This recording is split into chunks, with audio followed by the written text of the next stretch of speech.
In terms of movies, there's only one franchise that's infamous for making people paranoid and terrified of even the most mundane and everyday tasks, appliances, and actions. That's right, for the season finale of Terror Time, we're going to be knocking on death's door and talking about Final Destination. Final Destination started out, interestingly enough, as an episode idea for The X-Files, a classic show that itself has many fantastic horror-centric episodes. The basic idea was centered around omens and avoiding death, which is a concept with some chilling basis in real-world occurrences. One prominent example of evading mortality that comes to my mind is actually Seth MacFarlane, better known as the creator of Family Guy, who was originally set to go on one of the planes that crashed on 9/11, but only missed his flight because he got hungover. Talk about a crazy amount of luck, but it's actually really unsettling to think about. So I can definitely see how this type of story would be fitting alongside Scully and Mulder's other intense investigations, and a lot of the final product actually retains the DNA of an X-Files episode in a couple of ways. For starters, the movie's opening scenes are filled to the brim with omens that hint toward the concepts of mortality and death, lending it a cheesy yet charming eeriness that's indicative of your classic 90s or 2000s TV show Halloween episode. It almost reminds me a bit of the Goosebumps show, just obviously much higher quality. Additionally, the fades to black between scenes really feel like where you'd see a commercial break, and we even have two FBI agents as characters, basically functioning as stand-ins for Scully and Mulder. A lot of the skeleton of an X-Files episode is still left over, though it's obviously gone through various changes. One of the major changes is visible in the movie's scale and budget, as the entire sequence in the airport that kicks the whole thing off is so well shot and full of moving parts that it simply wouldn't have been done on TV back then. Nowadays, it's almost like TV has replaced movies in terms of budget, scale, and prestige, but back then, this being a single episode of a show wouldn't really have worked. Tons of characters moving around all at once, little jokes here and there, the aforementioned hinting toward death, and all topped off by the hilarious and relatable fact that despite these high school student characters having French in school and being about to go to Paris, pretty much none of them can understand a lick of the language. Yeah, I know what that's like because I once had to help people get around France despite the fact that they study the language and I never have. I really got to appreciate the dialogue and banter in this movie, especially at the start. Its sense of humor might be seen as a bit edgy nowadays. That's a good sign.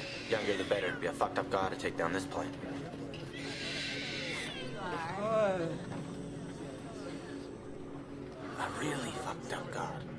But it does tons of heavy lifting in getting us to feel connected with the characters, setting up the perfect fun horror vibe that's just so infectious. Strangely enough, I find this movie and some others in the franchise oddly soothing to watch because of their deeply 2000s vibes and off-the-wall senses of humor, even though, they're movies about a bunch of people getting killed in creative and brutal ways. Okay, maybe there's something wrong with me. God damn it. Is he shitting with his pants on? Okay, I guess I'm not that weird after all. After climbing onto the plane, our main character has a horrific vision of some mild turbulence that turns into a brutal explosion, killing everyone on board, aka what I wish would happen whenever I have to fly EasyJet. This is actually an interesting plot device, especially in the first movie, because it slightly misleads the audience, which feels sort of cheap at first, but when he's kicked off the plane for freaking out along with a couple of others caught in the crosshairs of his outburst, and the plane actually does explode in the distance, it's quite mortifying and makes the fake out worthwhile. The effects during the plane crash scene do still hold up pretty well too, making it all the more memorable and bombastic as a moment. But the real plot of the movie begins when we're left with just the remaining survivors. You see, when the protagonist's best friend attempts to shave his non-existent facial hair, a strange force seems to be influencing the environment around him, and in a truly spectacular scene, he's killed. This scene is made so fantastic by the various diversions present. At first, we're led to believe he could die from falling and getting stabbed with the nose trimmer, then possibly from an electric current with his boombox, but the end result is far more absurd and unpredictable. Though this death is outlandish, it feels like the movie really worked its way up to it and kept us guessing, which is exactly what works in this type of horror film. Another interesting concept comes from how, as more and more bodies start to pile up around our main character, he's suspected of being a murderer. The plotline plays a pretty significant role in the finale, even if it's kind of overshadowed by all the crazy stuff the Grim Reaper gets up to. Almost every death in this movie is an extremely well-crafted scene worthy of the Horror Hall of Fame, which is quite a pleasant surprise. Many horror films suffer from having one standout scene and everything else paling in comparison, but not here. Then you can just drop fucking dead. This is one of the most iconic horror movie deaths ever, and although it's kind of lost its impact over the years due to how it's been repeated ad nauseum in inferior copies, the original still remains pretty great due to how sheerly surprising it is. The teacher's death is perhaps the only one that feels a bit too silly, with a cracked mug wreaking an almost funny amount of havoc, but that's part of what makes these scenes so interesting, and the bombastic way it ends with her house exploding overshadows any doubts. Additionally, Alex, that's the protagonist, finding her body and getting his fingerprints on the murder weapon by pure circumstance introduces a wholly different type of tension and horror. And while the first act of the movie focuses on setting up the intriguing plot and shocking us at every possible turn, and the second mainly comprises of these very creative, meticulously crafted death scenes, the film's final act introduces some fascinating, deeper, almost psychological horror elements. These are left mostly untouched by the other films in the franchise, but this movie has a scene where one character realizes his death is imminent and decides that if he's gonna kick the bucket, he wants to do it with his own foot. This is a very intense and actually quite tragic scene, as his freakout is both extreme and deranged, but also somewhat understandable. Once they end up on some train tracks though, and suddenly he decides he wants to be saved after all, death shows it has other plans for him, and for the first time in horror movie history, the played out car won't start trope actually makes total sense. Oncoming trains are always an easy way to build suspense, and it's no different here, but the eventual shock of a rogue piece of shrapnel decapitating the poor fella is a real standout moment. This segues us into Alex's paranoid living conditions, hermiting away in a death-proofed cabin, eating cat food, and trying to keep ahead of death at every corner, which I think really demonstrates the deeper horror behind these movies. If you know your death is coming, how do you react? Do you really want to keep struggling to survive like our instincts tell us to, or does life really lose its meaning once its sole purpose becomes survival?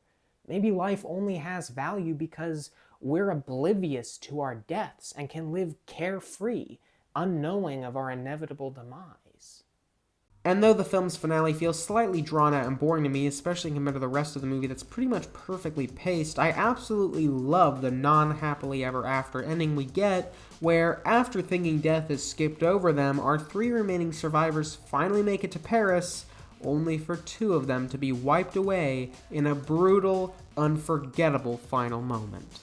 Another highlight of the movie is Tony Todd's role as a mortician who speaks purely in creepy, sinister sentences and threats, and I'm really excited to see that he got to reprise his role in the latest installment before his unfortunate passing.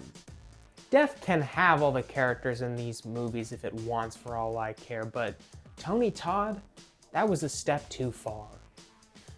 Real dick move, Death. Overall, this is a really great classic horror movie, and it's clear to see how they made a full franchise out of it. It's got a great premise, a solid execution, and a plethora of memorable scenes along the way, although it's not without its issues.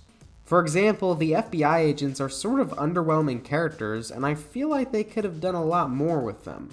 Also, why the hell are their names Agent Ween and Agent Shrek? They aren't the only weird ones in this movie, though, because this guy has a license plate that says RFK, so Might want to check his trunk for dead bear cubs. And by the way, you know what happens when you combine RFK and airplanes, right?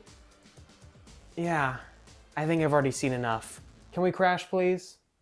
3 years after the first movie, which is actually a good amount of time to develop a sequel if you ask me, Final Destination 2 came out, solidifying this as a true horror franchise, and while it overall isn't as good as its predecessor, it's got some wild highlights. First off, the 2000s vibes are strong with this one, from the dialogue to the opening, full of creepy imagery and emo-ass rock music.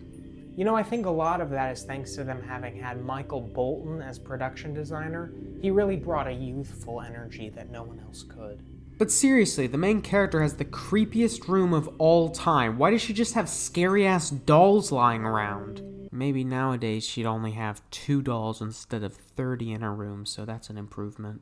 A lot of what this movie suffers from is just being a sequel. The concept's been done before, so it's inherently not as surprising, but it focuses on just being a bit shorter and more to the point, which makes sense and leads to an entertaining watch.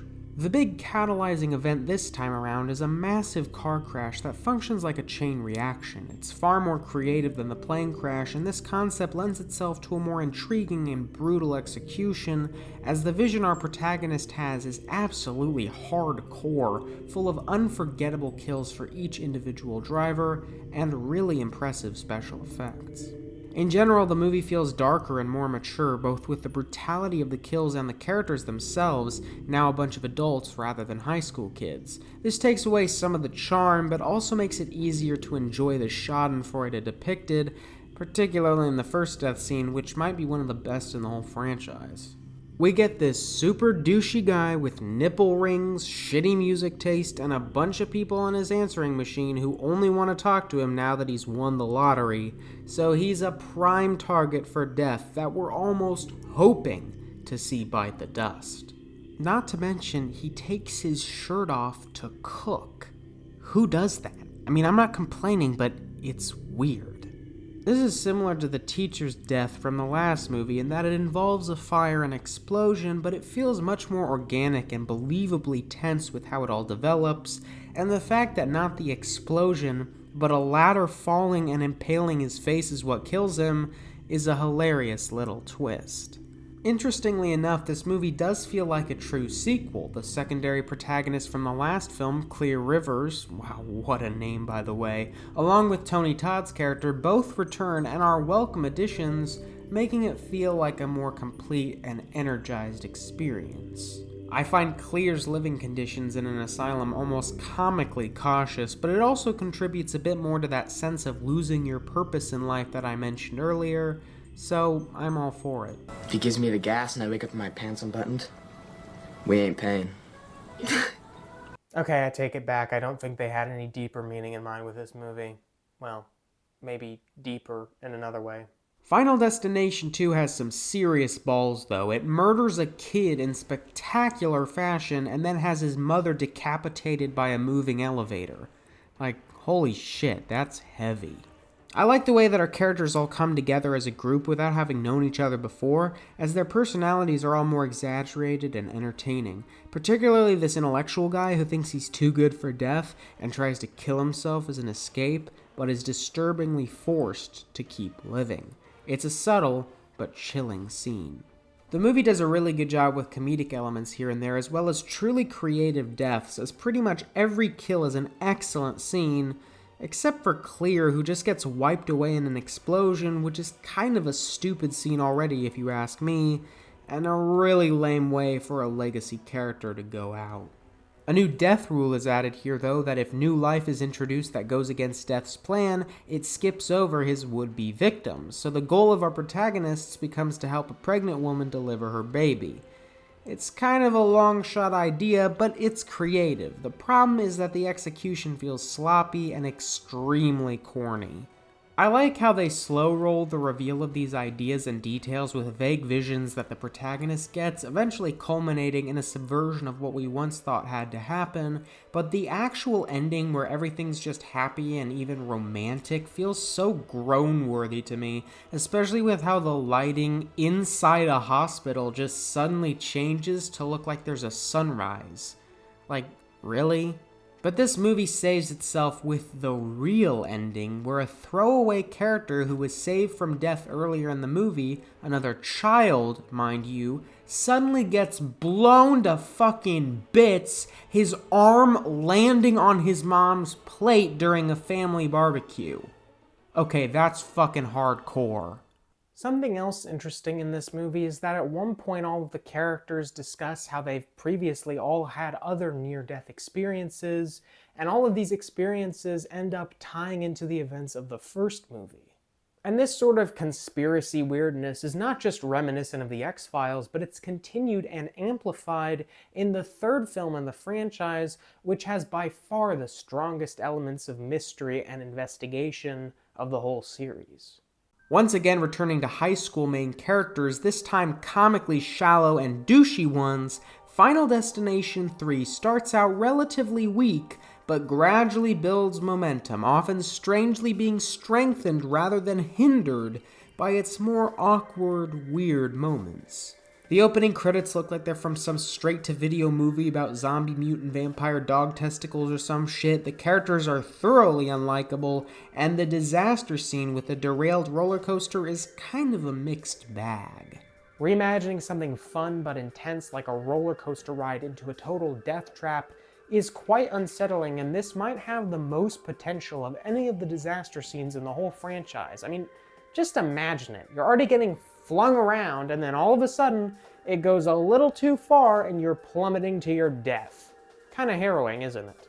However, it's all dampened by one stupid detail. So this creepy super senior named Frankie Cheeks, wow, that's almost as good of a name as Clear Rivers, is creeping on these two popular girls who are years younger than him, trying to film them with a camera, which he eventually drops. It then wraps around the track perfectly, causing a derailment. Not only is this absurdly preposterous, but somehow, when he's kicked off the ride after the vision, the crash happens anyway.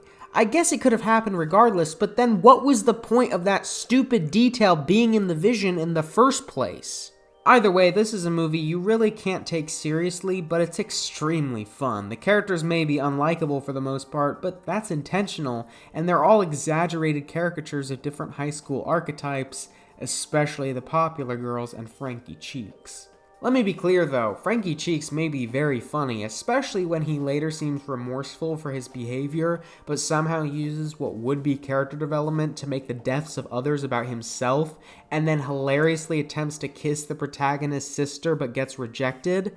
However, anybody behaving like that should actually get the shit beaten out of them in real life, if we're being real here for a second. The main character, though, is actually really good, like shockingly so. She's very sympathetic, acted insanely well, and the scenes between her and her sister are legitimately emotionally mature. So it provides some needed balance to what would otherwise be 90 minutes of watching assholes getting killed in funny ways. Kinda like the last film was. The greatest scene in franchise history is also in this movie. You see, after a bunch of their classmates get brutally killed, the two popular girls decide to go to the tanning salon, and after a series of incredibly stupid decisions, such as shutting the salon owner out of the building, changing the temperature of the room, and leaving drinks right by the tanning beds, they suffer one of the most brutal deaths in all of horror. It's just absurd enough to be entertaining as hell while still retaining tension and intrigue, and as the temperature rises and they slowly start burning alive, it becomes legitimately disturbing. However, I was left floored when this shot of their burning tanning beds coldly transitions into the coffins at their funeral. Now that is the best transition I've ever seen in a movie. It left me with my jaw on the floor the first time I saw it. You know, it may be a fun scene and all, but I actually do feel pretty bad for these poor girls. Ew, Celine. Brittany? Dude, are we like the only cool people that come here or what? Yeah. I see. Never mind then. May they rot in hell. The movie is full of great kills and tense sequences in its back half, such as when our main characters, trapped in a drive-thru, have to make a daring escape from an oncoming truck, or when this poor girl falls onto a nail gun and is impaled repeatedly with a really gnarly effect. And all of these are underscored with that previously mentioned element of mystery, because this film introduces the new concept of the ways in which characters die being foreseeable in the last photos taken of them before the roller coaster crash. This gives us, as well as the protagonists, vague hints as to how the characters die, but there are enough twists and turns to keep us guessing and prevent the fun from getting spoiled. For example, this football player is assumed to get killed by falling swords hanging on a wall, but in a scene with almost scary movie-esque comedic timing, he is instead crushed by falling weights. And if you look back, you can actually see that clue was also hidden in the photo and just got overlooked. That's some legitimately clever writing, and there's another interesting idea posed when this Billy Joe Armstrong looking kid asks the question of what would happen if the last person in line on death's list just killed themselves, meaning everyone else was saved and they just sacrificed one person to save everyone else. It's kind of like the trolley problem in a way. This, combined with his girlfriend getting nailed hard, literally, turns him into an interesting secondary antagonist during the exciting finale at a July 4th celebration called the Tricentennial? Wait a minute, but wouldn't that mean this movie takes place in 2076? Fucking boring. Hey, if you ever have to come to my funeral, man, bring me a PSP or something. Okay, I stand corrected. There's no way this movie came out any later than 2009 with lines like that. After many near deaths, the deadliest raising of the American flag for an Asian person since Iwo Jima, and the goth kid getting hilariously and spectacularly killed, were given yet another ending stinger, this time involving a subway derailment.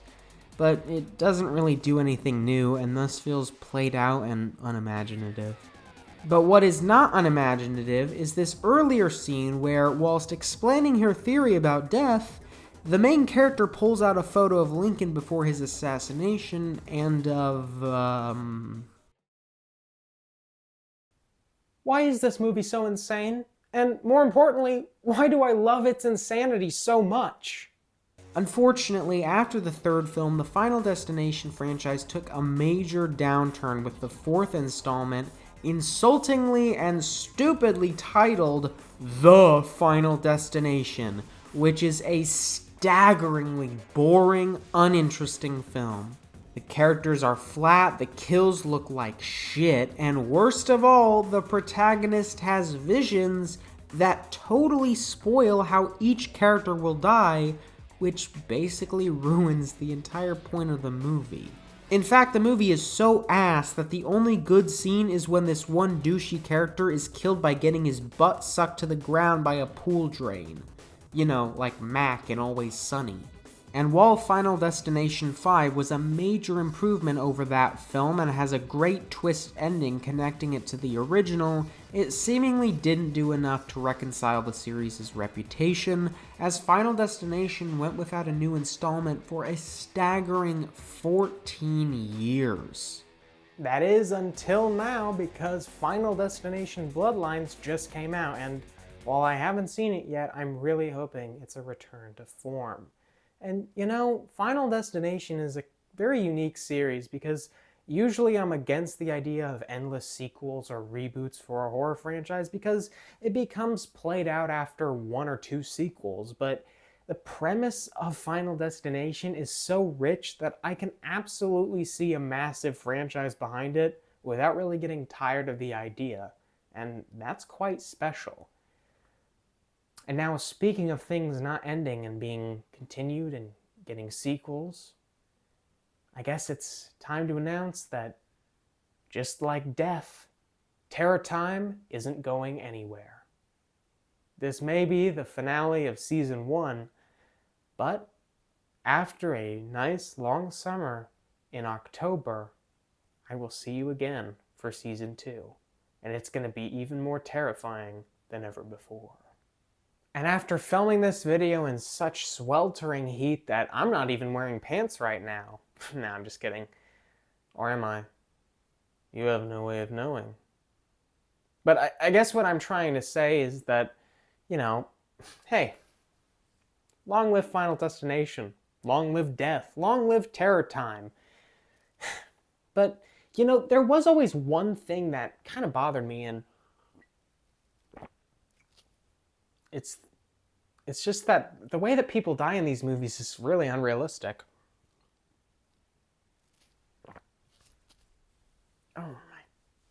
Oh my god! Yeah, that's right. How do you like your water without fluoride? No, not fluorideless water.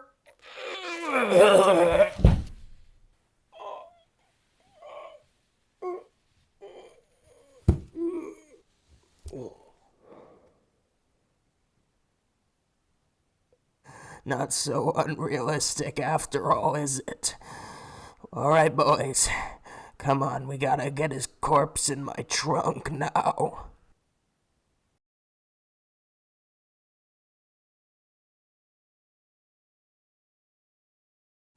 Oh my god, where did he go?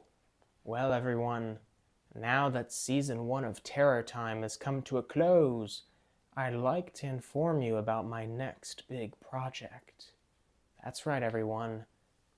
The Key, A Portrait of Grief, my original drama horror film, will be coming out this July. Stay tuned, everyone.